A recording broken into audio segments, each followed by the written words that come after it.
Bonjour à tous, aujourd'hui nous allons parler des différentes formes de squat, back squat, front squat, overhead squat, pourquoi vous pouvez avoir certaines douleurs dans certains mouvements, pourquoi le mouvement n'est pas toujours bien fait et surtout comment l'optimiser. Allez, c'est parti, go!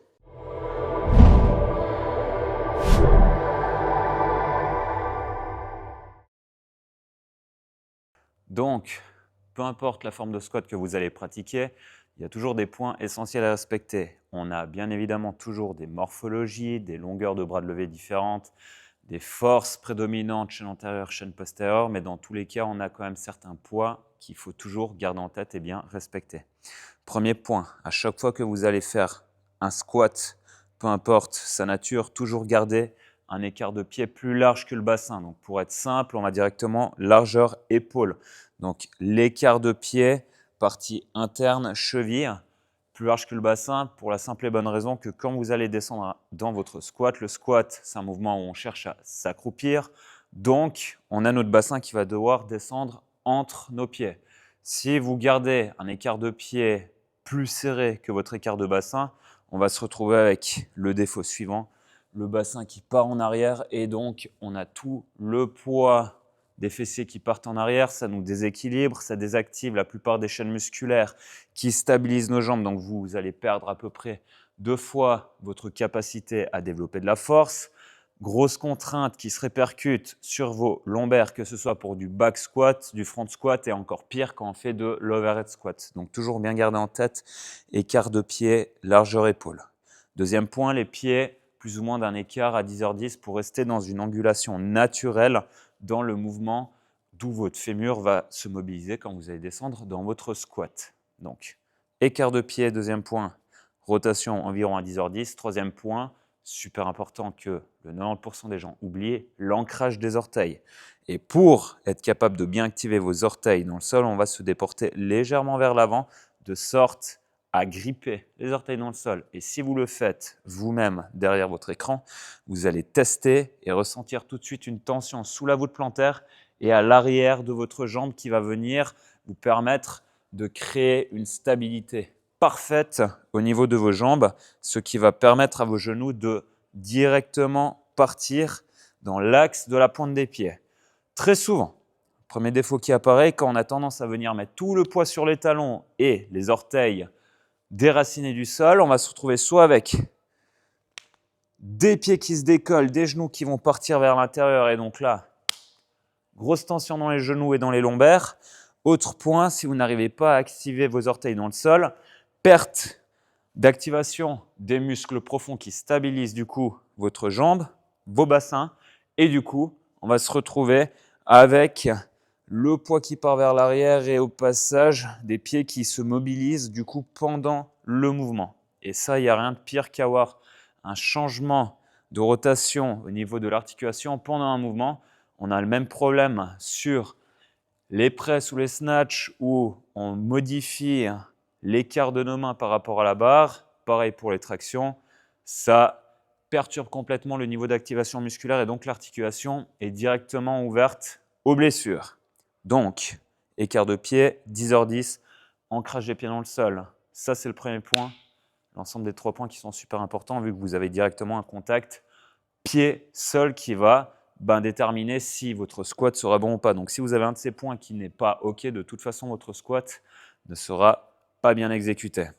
On voit des personnes qui peuvent avoir une descente très verticale ou, par exemple, moi qui ai des très longues jambes, un très long buste, on aura tendance à shifter un peu plus vers l'avant. Ce n'est pas forcément très important à partir du moment où vous avez toujours un bon contrôle au niveau de votre appui dans le sol, au niveau de votre colonne, ce qui va vous permettre de ne pas vous désengager au niveau de la zone lombaire. C'est le niveau d'activation de vos abdominaux, mais surtout, être capable de fixer vos épaules en arrière. Le fait d'ouvrir votre cage thoracique, d'amener les épaules en arrière, va créer un niveau de tension très fort au niveau de cette chaîne scapulaire qui va en même temps du coup fixer vos lombaires. Donc, je suis bien gainé, je descends, ça va me permettre de pouvoir descendre avec un buste qui reste parfaitement vertical et surtout gainé. Maintenant, je vais parler du back squat. Premier mouvement qu'on utilise pour faire des cycles de force, pour se renforcer pour surcharger nos jambes et notre colonne lombaire face au niveau de déformation. Quand je vais effectuer du coup mon back squat, vous avez déjà la possibilité d'amener la barre high bar ou low bar, l'amener plus bas, ce que les powerlifters ont tendance à faire. Si vous avez une barre en low bar, vous allez avoir tendance à être beaucoup plus dans le recrutement des fessiers et des lombaires que si vous l'avez en high bar, vous allez descendre avec une mécanique beaucoup plus verticale. Personnellement, pour retransférer ce mouvement à nos snatchs, je préfère la travailler en high bar. Si vous avez un but de vraiment gagner de la force pour augmenter vos capacités en powerlifting, travaillez tout ça en low bar. Mais par contre, le back squat est retransférable du coup au squat snatch et donc à l'overhead squat. En termes de mécanique de mouvement, on est vraiment très très proche. Donc autant directement le travailler dans un but de le retransférer sur vos squat snatch ainsi que vos overhead squats en high bar. Donc premier point, dès qu'on a une barre sur le dos, on commence par placer ses pieds, s'activer, orteils dans le sol. Et d'une fois que je suis bon, je m'autograndis, ce qui va créer un espèce de vacuum. Je vais aspirer mon nombril pour activer mon transverse pour stabiliser mes lombaires. Et deuxième point, je ramène mes épaules en arrière. Je vais fixer le haut de mon dos, ce qui va me permettre de pouvoir descendre et remonter avec un niveau de contrôle parfait. Premier défaut qu'on va du coup apercevoir quand on va travailler en back squat. Quand la barre va devenir trop lourde, on va descendre et on va directement venir céder des lombaires en levant les fesses. Et je pivote en contrebalancier à la force de mes lombaires. Le problème qu'il y a, c'est que venir activer ces lombaires va venir les surcharger et ça, c'est le premier risque d'hernie discale. Deuxième problématique opposée, je n'ai pas assez fixé l'arrière du haut de mon dos et donc quand je vais descendre en squat, j'aurai tendance à du coup avoir mon butt wink, le bassin qui s'enroule, avoir le fond du dos du coup qui s'enroule également. Et donc, ce changement de posture va également, pendant le mouvement, créer un niveau de friction très important au niveau de vos lombaires. Deuxième problématique qui risque de créer une hernie discale. Le problème, c'est quand on répète et on répète plusieurs fois une ouverture beaucoup trop prononcée ou une fermeture, ce qui se traduit par une hyperextension ou une flexion au niveau de vos lombaires qui, dans les deux cas, vont du coup créer une hypercompression au niveau du noyau pulpeux de vos disques qui va mener à un début d'hernie discale. Vous devez toujours garder en tête sangle abdominolombaire parfaitement engagé. Avoir un dos droit ne signifie pas descendre le droit parfaitement vertical, sinon on va se retrouver avec un niveau de stabilité au fond totalement instable. Vous avez un dos droit à partir du moment où vous êtes capable d'être indéformable, peu importe l'angulation de votre buste. Et là, vous serez capable d'effectuer n'importe quel type de squat. Overhead squat. Donc, dans le but, du coup, de travailler vos squat snatch, la barre doit être parfaitement placée au-dessus de vos épaules. Le dessus de vos épaules correspond à votre parfait centre de gravité, là où vous êtes le plus fort et le moins déformable. Donc, pour être sûr d'être bien placé, commencez par faire un strict press behind the neck. Donc, je presse la barre derrière ma tête. Et là, j'ai ma perfect lockout position où je suis capable d'être parfaitement solide pour effectuer mon squat. La mécanique de mon overhead squat reste la même que mon back squat.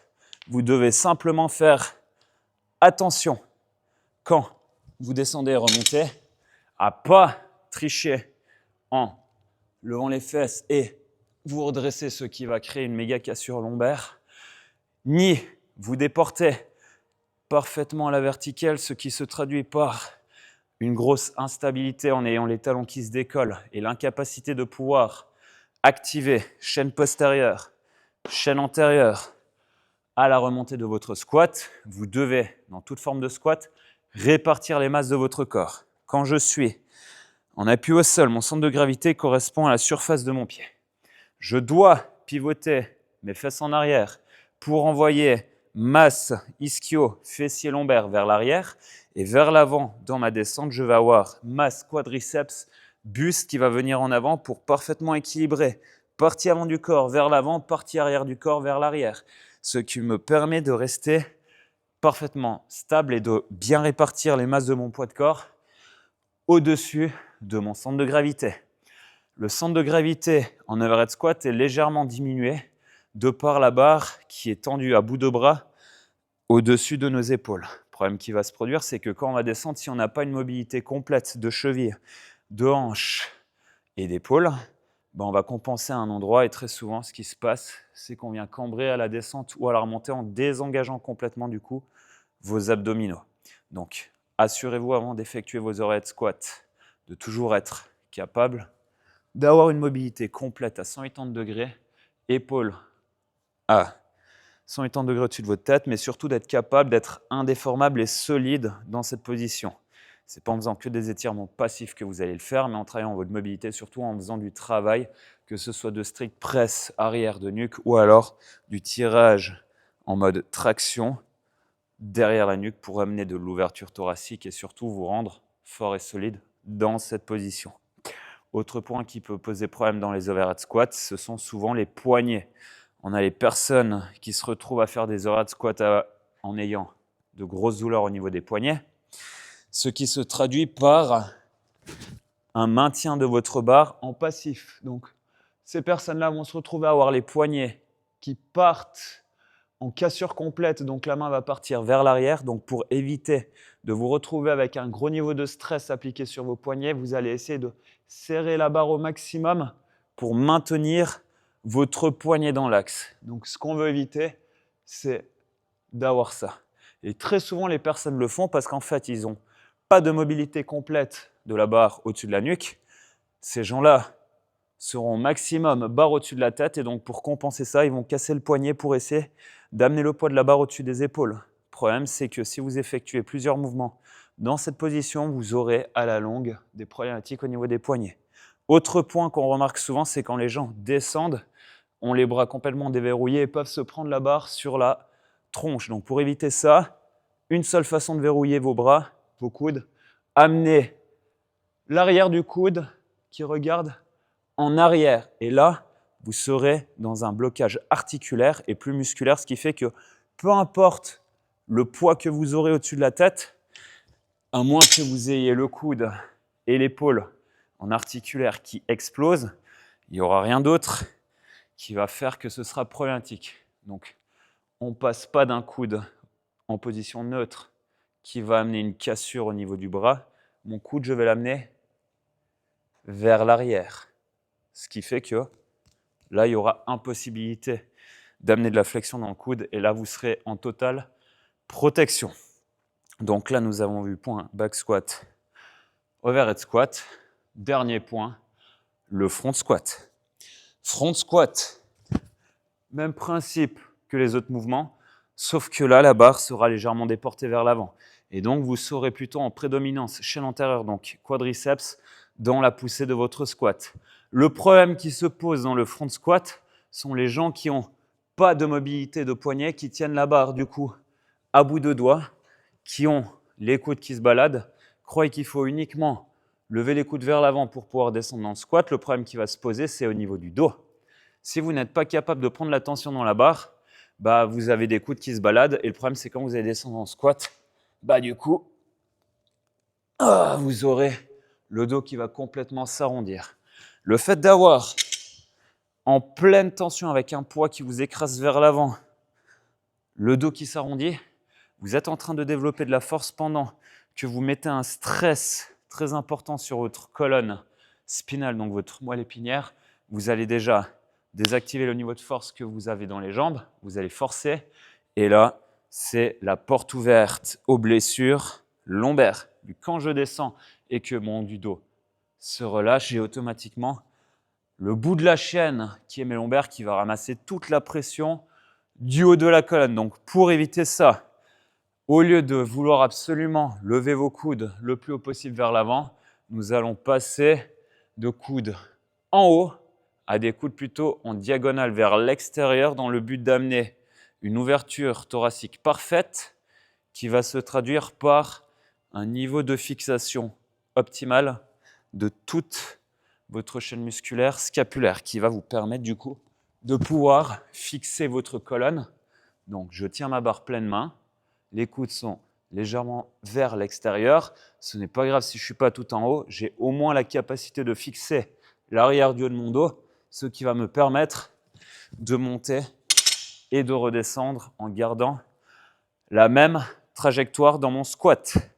Donc ça, c'est le problème majeur que l'on rencontre chez les personnes qui font du front squat et qui se traduit dans le squat clean par, dès que ça devient trop lourd, je squat clean ma barre et je réceptionne ma barre en étant complètement arrondi. Et là, incapacité de pouvoir avoir le moindre niveau de tension dans votre colonne pour pouvoir la réceptionner. Barre, pleine main, buste parfaitement gainé. Et ça va vous empêcher de pouvoir progresser. Et en général, ces personnes qui ont ce niveau de défaut n'aiment pas trop faire du squat clean, préfèrent s'arrêter en starfish au lieu d'avoir une barre qui ne monte pas très haut et que ce soit moi qui chute sous ma barre pour la remonter. Ces personnes-là préfèrent tirer la barre toujours de plus en plus haut. Et comme le poids de la barre devient lourd, on n'arrive pas à la tirer plus haut que tant. Donc, au lieu de descendre dans ses jambes et de fixer le haut du dos, ces gens préfèrent finir en fucking starfish qui va vous déglinguer petit à petit les tendons au niveau de vos genoux ainsi que tous les ligaments. Quand vous regardez ça, en général, vous pouvez compter en mois et en années avant que le genou complet explose. C'est qu'une question de temps avant que ça arrive, donc n'attendez pas d'avoir un genou en miettes avant de vous dire « Ah, si seulement j'avais écouté avant et que j'avais fixé mon dos et que j'étais descendu dans un écart de squat parfait et que j'avais arrêté d'envoyer mes genoux vers l'intérieur, ça aurait été beaucoup mieux. » Donc, tous ces points sont à prendre en compte. Premier point, dites-vous toujours, avant de décoller une barre du sol, la base, écart de pied, 10h10, orteil ancré dans le sol. Si vous avez ça, vous allez déjà en fait empêcher la plupart de tous les autres défauts d'apparaître, vu que votre base est ancrée dans le sol. Vous êtes tel un arbre enraciné, vous pouvez faire face à n'importe quelle tempête. Et là, vous serez capable de pouvoir exécuter du coup vos mouvements en sécurité et surtout de pouvoir développer de la force dans ces positions. Le problème qui se passe, c'est quand souvent on fait une fois un squat, les pieds serrés, je squatte dans cette position. La fois d'après, je viens squatter un poil plus large. Après, je suis les pieds parallèles. Et à chaque fois que vous effectuez des squats de manière différente, votre cerveau enregistre tout et rien à la fois et donc impossible de pouvoir intégrer un parfait schéma moteur. Et ça, ce sont des personnes qui en général se retrouvent avec le combo genou, lombaire et évidemment épaule en même temps. Donc si vous avez des blessures qui apparaissent à ce niveau-là pendant les mouvements de squat, c'est que potentiellement vous avez déjà une voûte plantaire qui n'est pas active. Vous avez l'incapacité, quand vous descendez en squat, de garder vos pieds ancrés dans le sol, ce qui se traduit par une jambe complètement instable pendant le mouvement, un bassin qui doit essayer de compenser tout ça et donc vous allez vous retrouver avec les deux grosses barres au fond du dos. Ce sont nos amis les lombalgiques qui se tapent 2 à 3 lumbagos par année à cause de grosses instabilités qui viennent de vos pieds ou alors de vos hanches ou encore de problèmes de mobilité cheville ou mobilité ouverture de hanche. Donc, toujours travailler force, contrôle moteur et mobilité. En travaillant tout ça, vous aurez la certitude de travailler toujours juste et d'aller vers un axe de progression plutôt que de stagnation et de régression à cause des blessures qui vont arriver. Donc maintenant que tu as tous ces points de performance pour pouvoir effectuer des squats de la meilleure façon possible, pense toujours à tous les points que je t'ai dit, le placement des pieds, l'activation des abdos et de l'arrière de tes épaules, pratique. Et maintenant, il n'y a plus qu'à. Bye bye.